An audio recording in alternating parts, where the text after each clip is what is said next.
Hey, so thoughts from a founder.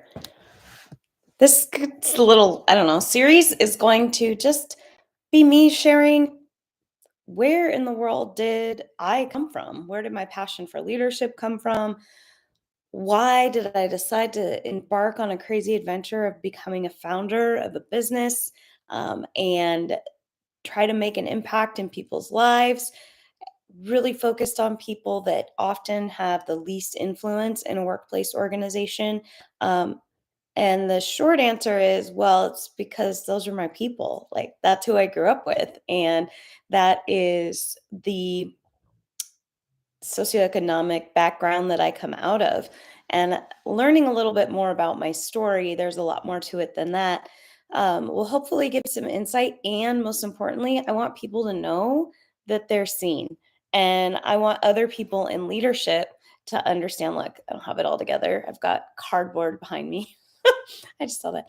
Um, I want other people in positions of leadership to know, or that want to be in positions of leadership to know, and that maybe you've never seen somebody who didn't have that modeled be able to follow that pathway for themselves, that they're not alone.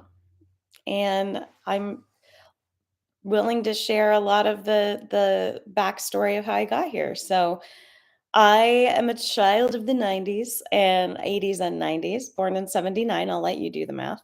And I grew up in a little town called Union Gap, Washington. Before third grade, I moved around a lot. When I was born, my dad was in active drug addiction, and I'm pretty sure he's dealing also on the side. And um, I was brought into to a lot of chaos as a kid.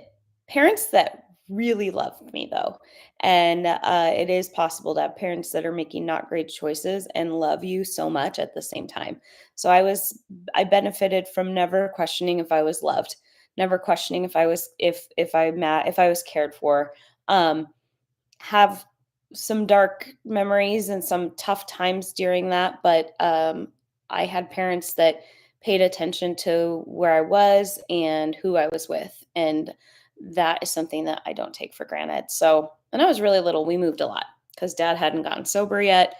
Went to a lot of different schools in the area. I think I went to like 3 or 4 schools before third grade. Finally, in about third grade, we settled down and we stopped moving.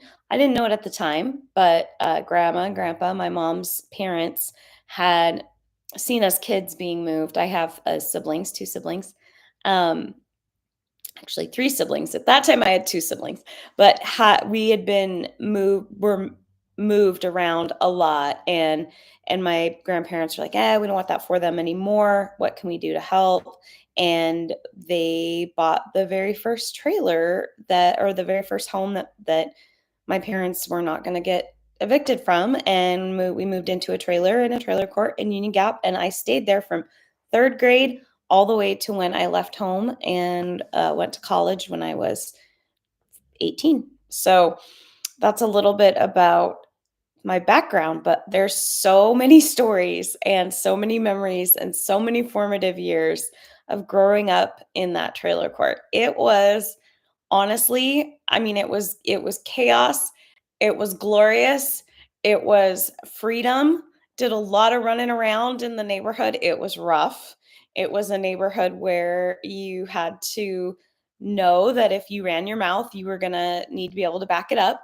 And I'm being the oldest was also very protective of my siblings, and there's some stories there as well. And making sure that they were not bullied and had to step up in that way.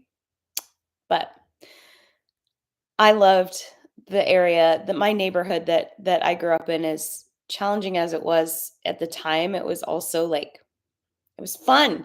I mean, it was kids running around without a whole lot of rules and supervision, and definitely of the generation of like, go have fun. If you're going to go somewhere else, let me know. Come be back by sunset, right? Like that was the reality. Spent a lot of time out in the West 40s, and running around and playing in creeks and getting dirty and all of the things, riding bikes, all the things when you think of like that childhood of just running the neighborhood and playing with your friends. Definitely had that experience.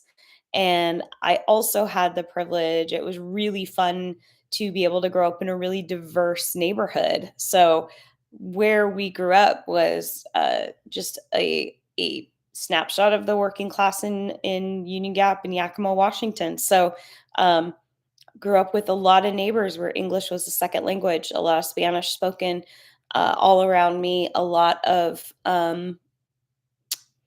people from other countries as well, although coming up from Central America was the most common.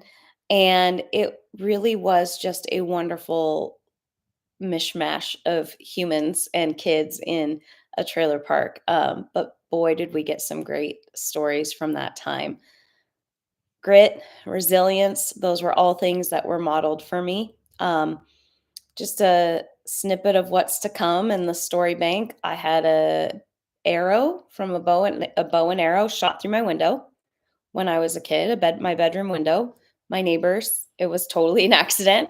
Nobody died, but it wasn't good. And so that happened.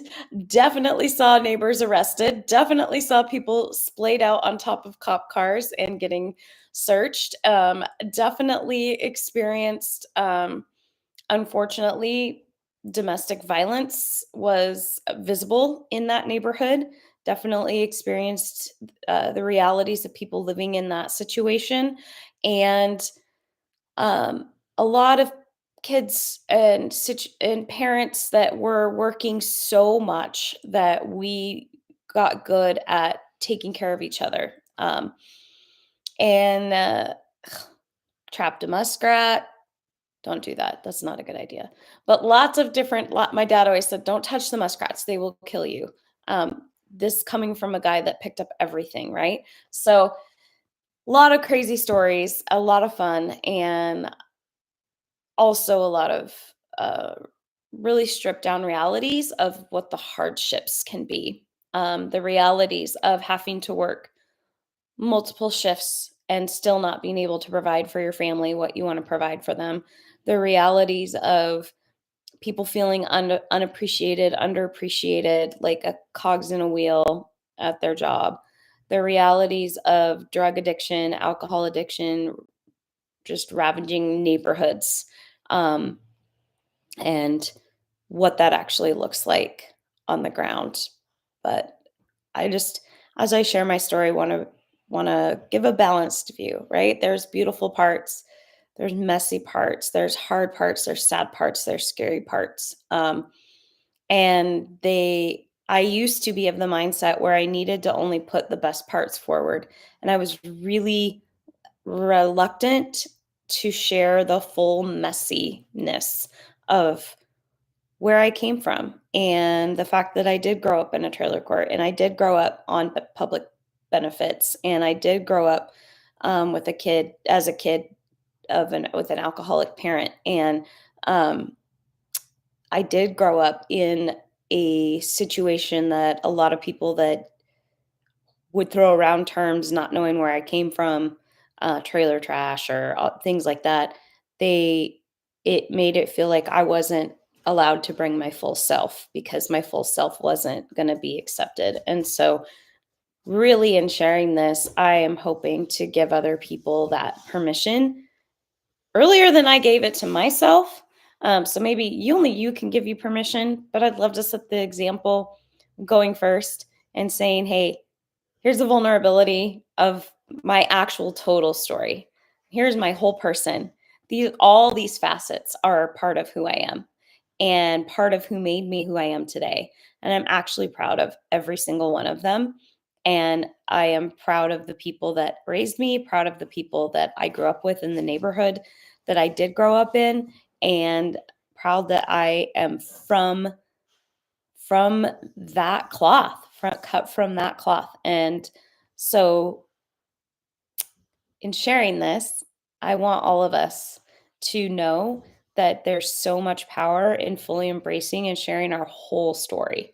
And embracing all of the parts of our existence and ourselves, and learning that really the beauty and the magic and the freedom comes when we accept it all first in ourselves and then present it all or live embody it all in the way that we connect with others.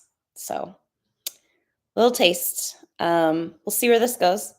Anyone who took a few minutes to watch any of this, thank you so much. And I'm looking forward to sharing some heartbreak, some joy, some hilariousness, and really the foundations of what who made me who I am today and where the heck did this heart first leadership model come from.